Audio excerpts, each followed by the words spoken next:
une grande partie de la rentabilité des entrepreneurs du web et en particulier des affiliés se base sur les pages de bridge.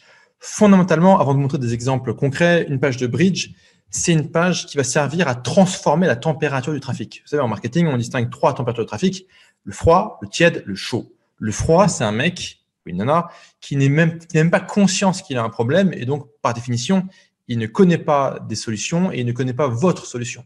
Okay. Le trafic tiède, c'est quelqu'un qui sait qu'il a un problème, contrairement au froid qui ne sait pas qu'il a un problème. Donc, le trafic tiède, il sait qu'il a un problème et il sait plus ou moins qu'il y a des solutions qui existent, mais il n'est pas forcément familier avec ça.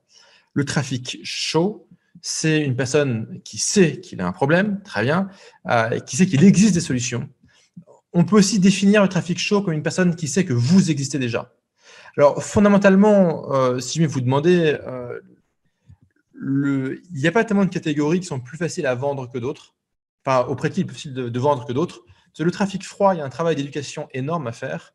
Le trafic tiède, le gars a peut-être déjà vu d'autres solutions que la vôtre. Et le trafic chaud, c'est sûr que le gars a vu autre chose que vous, qui peut comparer votre offre à des concurrents.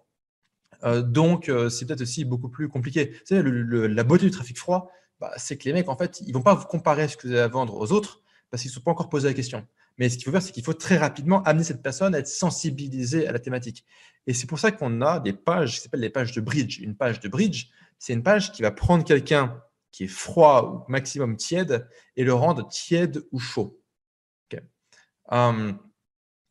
Je vais vous montrer un exemple. Nous, c'est quelque chose qu'on a fait pour ça en affiliation vers un partenaire. C'est un partenaire qui, lui, a un cours sur le crowdlending. Donc, on a fait cette page de transition où on a isolé un passage de TF1 qui parle. Alors, le crowdlending, c'est le prêt participatif. Je crois qu'on dit comme ça en français. Et donc, on a cette page de transition où on va prendre le gars. On va lui montrer qu'il y a un vrai enjeu, qu'il y a une vraie économie, qu'il y a plein de trucs qui se passent, etc. Et après, donc là, je vous mets le truc. Un chiffre à présent, 233. Voilà. Et donc, ça papote. Et après, quand le gars clique ici, on l'envoie sur la page de vente.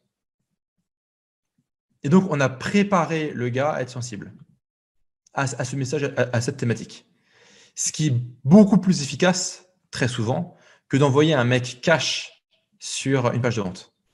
L'autre intérêt qu'on peut avoir avec un bridge, c'est que le bridge permet de moins se faire emmerder par la régie publicitaire. C'est que Facebook, Google, Taboola, Outbrain, RefContent, Bing, tout ce que vous voulez, ils n'aiment pas le marketing bourrin. Ils n'aiment pas les VTH. Ils n'aiment pas les trucs trop agressifs.